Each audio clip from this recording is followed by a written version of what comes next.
Hey guys, we're going to get started today doing an incredible dish with Cornish hen chicken breast. Now you've had regular chicken breast. This is a bit more tender, a little bit more delicate, and much smaller, obviously. But now we're going to get started on a couple of things and ingredients. We're going to be using the great quality olive oil, and today the strawberry infused vinegar, which is actually really going to add to the flavor of this. And we're going to do something called a savory French toast.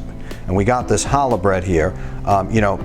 Anybody who's ever made French toast before knows that challah bread really is the way to go with this, right?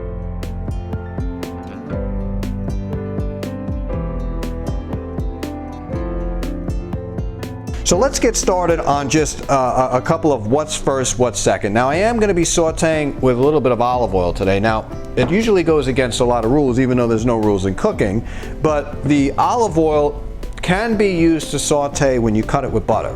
And this is what we're going to do today because we want to kind of balance out the olive oil flavor. You know, we don't want it to be so potent. So what we're going to do is take a little bit of our butter here. We're just going to check the heat of our pan. And now when you see the butter is going to turn brown like that, you don't add your butter first, you add your olive oil. Kind of take your butter aside. Put it over there. Now you want to try to use a good quality butter, because if you use a butter that has a high water content, that water is just going to be released into the olive oil and it's going to splash all over your face, so we don't want that. So we're going to kind of return this to the fire, and I do what's called tempering. I put a little bit off, a little bit. Now I say to myself, okay, I need a little bit of olive oil in there too. And I'm at the point now where there's a good balance. And that's where I'm going to salt my chicken, my Cornish hen chicken breast here, and a cracked black pepper always. So what we're going to do is, now that we have a good hot, but not super hot, right? Because you're going to change the components of the olive oil and the butter and everything else. We're going to put our chicken breast down. Sometimes, you know, sauteing on a high temperature really isn't a good thing. So while this is going down and kind of marrying itself into these flavors, these fats, we're going to start with the savory French toast. We're going to crack 2 eggs. I like brown eggs. You can use whatever egg you want. And we're going to give this a nice gently stir. And I have some spices that I'm going to be throwing in this mix. And let me go over them with you. Turmeric, salt, pepper, sugar, cumin, and Old Bay seasoning. And they're all going to go in like this. This is what you call a savory French toast, folks. Now, don't knock it until you try it. Chicken's doing its thing over there. We're going to continue to move this around like so. At the same time, we don't want this French toast to be bigger than the chicken, so we're going to start to trim this around a bit. I just want to make it a little even. It could be an OCD thing, I don't know. Now, at the same time, we have a lot of really good fats in here. We're going to turn our chicken breast over, and we do got a nice sear that we want. Next, what we're going to do is just put our chicken to the side. Now, if you want to lift your chicken up like this, and you take a spoon and you baste it, like this is what I'm talking about when you're sauteing something. You want to get these flavors all in that chicken. There's no such thing as only putting a little oil and a little fat. You either do it or you don't do it. Now this goes back down like that. And it soaks up the rest of these incredible flavors. Not only that, but it absorbs the flavor of the chicken, right? All right, so while that's doing that, we're also going to take these haricots verts and we're going to put them on the side too. And we're going to let everybody doing its thing. It's low temperature. You notice I'm not frantic. We're just waiting. That's what cooking's about. Let's clean up a little bit. Now what happens if you wanted to do this with veal? Can you do this with veal? Can you do this with chicken on the bone? Sure, absolutely. Why am I doing it with Cornish game hen breast? Because I just wanted to be a little bit creative, I guess. So I'm going to take a mushroom.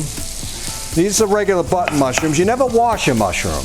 You just kind of go like that to get the dirt out. Let's slice that as thin as we can. All right? And what we're going to do is put a thinly sliced mushroom right in the center of that as well. Now this is definitely called one pot cooking. Now we got some chorizo. We're going to put that in there as well because we want the flavor of the meat, the pork in there. It's really going to lend to this dish. And this is all going to render, the fat's going to go down, it's going to dissipate into the sauce, and we're going to get that flavor that we're really looking for. And let's see where we're at. Everything is doing nicely, right? We're going to check on this bread. This is perfect. We're going to flip that over. Everybody's doing their thing here, and all these flavors are getting married together. So what we're going to do is take our dish. We're going to take our haricots verts. We're going to take them off the plate because we're going to assemble this dish a little bit at a time, but we want the flavors of everything. These mushrooms with this olive oil is just incredible. Okay, what we're going to do is take a large plate, and this is going to be our plate here for plating. We're going to take our incredible bread, which was soaked up with all this good stuff. Our chicken is ready, and you want to try not to get nervous and say, oh God, let me go back to the fire. If you thought it was too hot, you could just pull it off, it's fine. Now we got the bread here centered. This is going to be the center of our plate. We're going to take a little bit of this roasted pepper tapenade that I made earlier. Okay, we're going to put that over the top. Now we're going to do a couple of other things here, folks. We got some fresh basil at the very end, and be careful, this pops in your face. We're going to throw it in that delicious olive oil. And we're going to add a little bit of some peas that I blanched earlier, just a little bit. Now,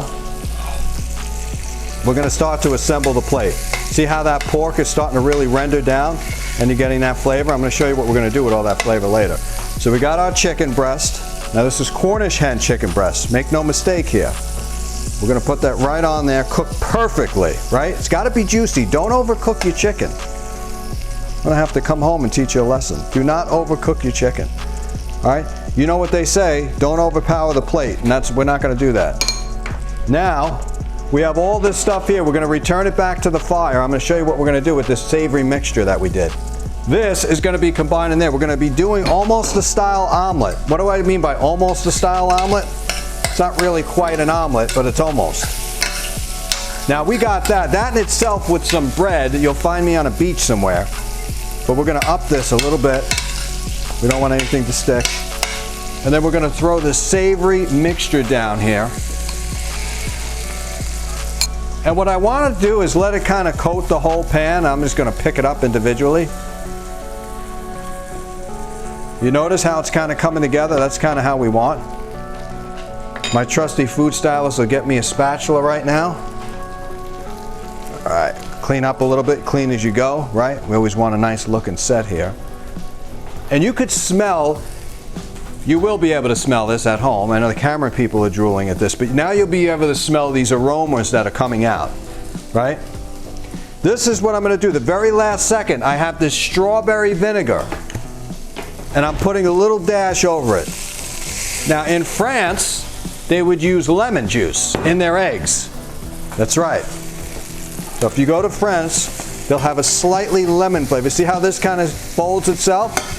We're going to fold it up like this, almost like a French style omelet. And I'm not going to take all of it, just going to take a little bit. I'm just going to put it over to the top here. And I'm going to take my haricots verts, put them on top as well. Now I'm going to make a little bit of a flavoring sauce. I'm going to clear out my pot, throw out all the excess stuff. You notice I'm working with a really hot pot here.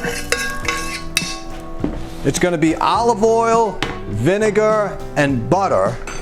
And trust me when I tell you, if you got a good quality olive oil, you got a good quality vinegar, this stuff is going to be like serious, okay? What am I talking about? I'm talking about a unique flavor over a brioche bread. It could be challah bread, could be any kind of bread. Just something that really signifies something being soft and savory. And this egg is really going to take the flavors to the next level, right? Because now you have these spices, and these spices are going to be combined with the roasted red pepper tapenade that I made earlier before. So each one of these components have a different flavor, and then you have the fungi, the mushrooms. You're going to have that earthy flavor in there too. So now we're going to get started with our sauce, and it's quite simple. It's butter, olive oil, some vinegar, mix it around a little bit of salt, and then we're going to go over the top on this baby, and we are finished, ready to go, okay? No rules here, folks. We got some butter. We got some olive oil. We're gonna go back to the fire now. And we don't want like a burnout, we don't want a burnt butter, but we do want a toasted flavor.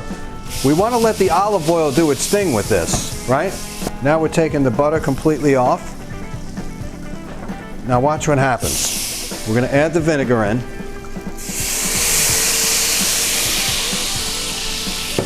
The vinegar gets the residual flavors off the pan. So anything that was stuck there, all the flavor from the chicken and everything else is going to go right over. Now watch this. You see this? Look at the glaze that's going on top of this, folks.